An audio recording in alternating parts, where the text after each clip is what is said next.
ఎందుకు అంత అంటే శత్రువుగా మారిపోయాడు? సొంత తమ్ముడు ఏదైనా బాధ ఉంటే సో తోడబుట్టిన వాళ్ళకి తీర్చాలి, కానీ అంత శత్రువుగా మారడానికి కారణం?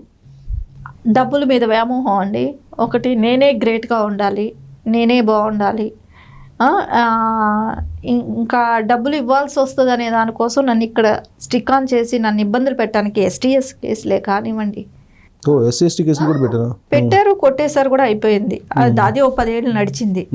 నడిచిన తర్వాత కొట్టేశారు. ఇప్పుడు మళ్ళీ ఇంకా ఇలాంటి కేసులన్నీ, నా కార్లు తగలబెట్టింది. మీరు నమ్ముతారో నమ్మరో, 18, 19లోనో నా కార్లు తగలబెట్టారు. ఇప్పటి వరకు ఛార్జ్ షీట్ కూడా వెళ్ళా. YSR Congress party government.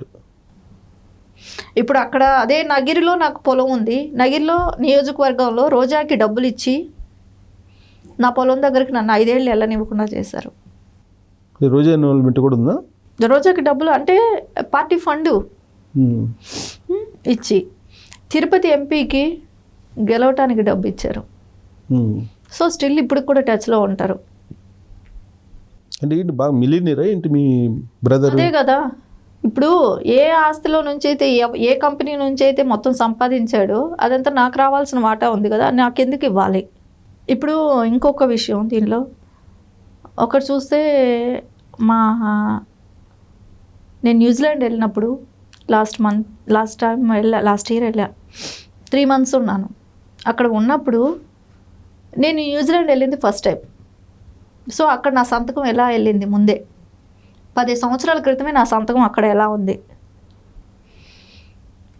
అక్కడ ఆడిటర్ ఫోన్ చేస్తే, అంటే మ్యూచువల్ వాళ్ళు ఉంటారు కదండి, వాళ్ళు ఫోన్ చేసి అడిగారు. అతను చెప్తున్నాడు, నా ముందే వచ్చి సంతకం పెట్టింది అంటాడు. నా పాస్పోర్ట్ చూస్తే తెలుస్తుంది కదండి. అవును, ఎప్పుడు న్యూజిలాండ్ వెళ్ళింది అనేది ఏంటనేది తెలుస్తుంది కదా.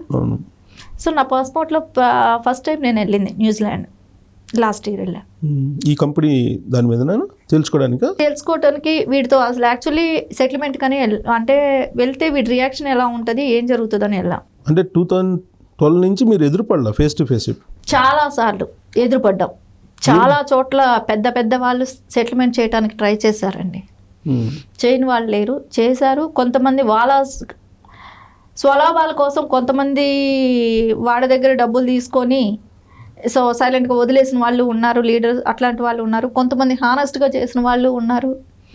కొన్ని లెఫ్ట్ పార్టీలను చెప్పుకునే వాళ్ళు కొంతమంది డబ్బులు తీసుకున్న వాళ్ళు ఉన్నారు. ఇలా ప్రతి వాళ్ళు కూడా లెఫ్ట్ పార్టీ లాంటి వాళ్ళు ఇప్పటికీ స్టిల్ నా ఇల్లు కబ్జా చేస్తున్నారు. అంటే మీ బ్రదర్ ప్రమేయం లేకుండానా? ప్రమేయం లేకుండా ఏవి జరగవు కదా. మీ ఇల్లు కబ్జా చేయాలంటే ఖచ్చితంగా అతను, ఇప్పుడు ఇది ఎట్లా అవుతుంది, నాకు వాళ్ళకి జరిగేటప్పుడు మూడో వాడు రావడానికి ధైర్యంకి ఎవరు సపోర్ట్తో వస్తాడు? వాళ్ళు పంపిస్తే కదా వస్తాడు, లేదంటే రాడు కదా.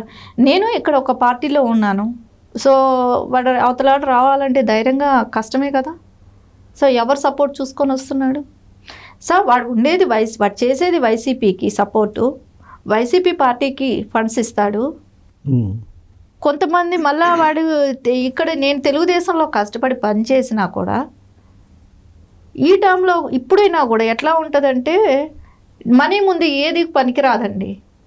మనీ మేక్స్ మెనీ థింగ్స్ అన్నట్టు ఎట్లా ఉందంటే, పనిచేసేది ఇచ్చేసేది ఒకటి, ఫిలిం చేసుకునే వాళ్ళు ఎవరో ఒకళ్ళు తయారవుతారు చూసారా, పార్టీలో అందరూ ఉంటారు అట్లాగే కదా. సో సేమ్ ఇలాంటి తగాదాలప్పుడు కూడా ఎట్లా అవుతుందంటే, లేని వాళ్ళ పరిస్థితి తక్కువకి ఉన్నట్టే ఉంటుంది. డబ్బు ఖర్చు పెట్టగలిగేవాడు వాడు నిజాయితీ పరుడు లాగానే కనపడతాడు. సో ఇప్పుడు అది ఎవరు సపోర్ట్ చేస్తున్నారు వైసీపీలో మేజర్గా అతనికి, మీ బ్రదర్కి? అక్కడ లోకల్ లీడర్స్ అయితే సపోర్ట్ ఉందండి. ప్రధానంగా ఎవరు? జనరల్గా ఏంటంటే జగన్మోహన్ రెడ్డికి కొంతమంది క్లోజ్గా ఉంటారు కదా, వాళ్ళు ఎవరైనా ఉన్నారా? కాకపోతే వాడు ఎవరినైనా మనీతో కొంటవే. సో ఫండ్స్ ఇస్తూ ఉంటాడు. ఇప్పుడు తిరుపతి అనుకోండి, తిరుపతిలో ఎవరెవరు కంటెస్ట్ చేశారో వాళ్ళకి ఫండ్స్ ఇస్తాడు. కరుణాకర్ రెడ్డి క్లోజా? చెవిరెడ్డి భాస్కర్ రెడ్డి అంతా, పెద్దిరెడ్డి రామచంద్రారెడ్డి, రోజా, వీళ్ళందరూ ఫండ్స్ ఇస్తాడండి అందరికి. వీళ్ళందరితో టచ్లో ఉంటాడు, ఫండ్స్ ఇస్తాడు. అక్కడ ఎంపీగా కంటెస్ట్ చేసిన వ్యక్తికి కూడా సో అతను ఉన్నాడు, ఏమీ చేయలేరు అని కూడా మాట్లాడుతున్నారు. ఇప్పుడు ఎవరు? ఎంపీగా గెలిచిన తిరుపతి ఇప్పుడు ఎంపీగా గెలిచిన అతను. తిరుపతి ఎంపీ. సో ఇలా రాజకీయాలని అడ్డం పెట్టుకోవటానికి కూడా వాడికి అవసరం ఏంటంటే, నేను న్యూజిలాండ్ వెళ్తే వాడికి ఇబ్బంది. సో నేను ఇప్పుడు ఇక్కడ నుంచి నేను వెళ్ళాలంటేనండి కేసులు ఉన్నాయి, సో అటెండ్ అవ్వాల్సింది ఉంటాయి, ఇక్కడ వాయిదాలు ఉన్నాయి. ఇక్కడ ఆ కేసులు ఏమైనా నిరూపించగలిగేటివా? ఒకవేళ ఇప్పుడు నా ఇంట్లో మా మదర్ దొంగతనం చేసిందండి, అదో ఎఫ్ఐఆర్. ఇలాంటి డిపార్ట్మెంట్లో ఉన్న పోలీస్ వ్యవస్థని ఏమీ చేయలేకపోతున్నాగా. సో వాళ్ళ మూలన ఈ 10 years లైఫ్ వస్తుందండి. ఇప్పుడు మీ మీద ఎన్ని కేసులు ఉన్నాయి సుమారుగా మీ బ్రదర్ పెట్టినాయి? దగ్గర 10 పైనే ఉండొచ్చండి. ఇప్పుడు ఇవన్నీ ట్రయల్స్లో ఉన్నాయా, కోర్టులో ఉన్నాయా, లేదంటే ఓన్లీ స్టేషన్ వరకే పరిమితం అయినాయా? అంటే ఇద్దరివి. ఇప్పుడు నా కారు తగలబెట్టాడు, అది ఇంతవరకు కోర్టుకు కూడా వెళ్ళాల. సో అవన్నీ చేయించేది ఏంటంటే వాళ్ళ బావమరిది, మీ బ్రదర్ వాళ్ళ బావమరిది చేస్తాడు.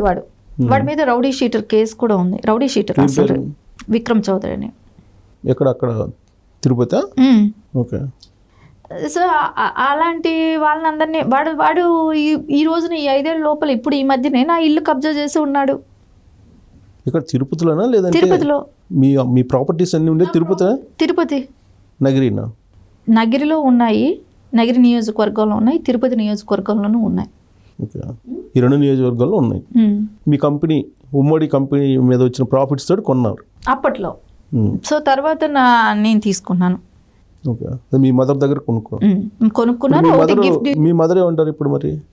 మా మదర్ నాకు సపోర్ట్ చేస్తున్నారని ఆవిడ మీద కూడా SC ST కేసులు పెట్టడం, ఆవిడని కూడా ఇబ్బంది పెట్టడం. ఇప్పుడు ఎక్కడ ఉంటారు మీ మదర్? సో యాక్చువల్లీ ఆవిడ తిరుపతిలో ఉండేవాళ్ళు. ఆవిడ మీద కూడా దాడులు జరుగుతున్నాయని నేనే తీసుకొచ్చేసుకున్నాను, నాతోనే ఉంటారు.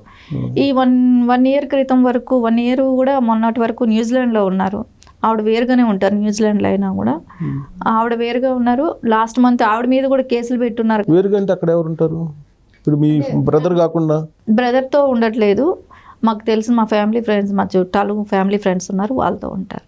మీ ఫాదరు? మా ఫాదర్ తిరుపతిలో ఉంటారు, న్యూజిలాండ్లోనూ ఉంటారు. ఇప్పుడు మీ ఫాదర్ ఏమంటారు మరి? మా ఫాదరు ఆడపిల్లకి ఇచ్చేదేంటి, సో వాళ్ళకి ఏమి ఇవ్వాల్సిన అవసరం లేదు.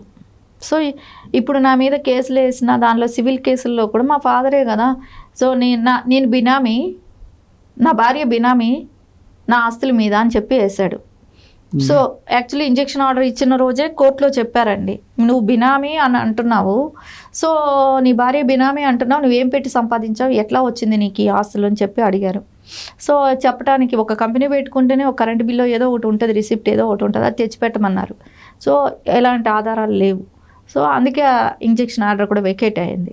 సో మా మదరుది అని చూపెట్టుకోవటానికి ఫ్రమ్ ద బిగినింగ్ నుంచి మా అమ్మమ్మ లాస్ట్ దగ్గర నుంచి ఆవిడ బిల్ చేసిన డబ్బులే కానివ్వండి, ఆ శ్రీధనమే కానివ్వండి, అవన్నిటి మూలనే న్యూజిలాండ్లో మా మదర్ కూడా ఇన్వెస్ట్ చేయటమే కానివ్వండి, నేను ఇన్వెస్ట్ చేయటమే కానివ్వండి, దాని త్రూ ఆ కంపెనీ స్టార్ట్ అవటమే కానివ్వండి, అక్కడ నుంచి డబ్బులతోనే, న్యూజిలాండ్ నుంచి వచ్చిన డబ్బులతోనే ఇండియాలో ఆస్తులు కొనటమే కానివ్వండి, ఇవన్నీ రికార్డెడ్గా పక్కనే నిదర్శనం. ఎగ్జాంపుల్ నా కేసు చూస్తే అర్థమవుతుందండి. సో మీ బ్రదర్ లాంటి వాళ్ళు ఏదైనా చేయొచ్చు, డబ్బులు ఏదైనా చేయొచ్చు. వ్యవస్థను ఎంతైనా మేనేజ్ చేస్తాడు, ఎంతైనా పొల్యూట్ చేస్తాడు. ఎంత పొల్యూట్ చేశాడు అని అంటే న్యూజిలాండ్ గవర్నమెంట్లో కూడా అక్కడ యాక్చువల్లీ చాలా హానెస్ట్. అంటే మనం ఇప్పుడు ఈరోజు ఈ వస్తువు ఇక్కడ మీరు ఒక 100 రూపాయల నోట్ ఆడ పడేసిపోతే మళ్ళీ రేపు వచ్చి ఎత్తుకోవచ్చు, మీరు తీసుకెళ్ళి ఆడెవడు పట్టుకెళ్ళని కూడా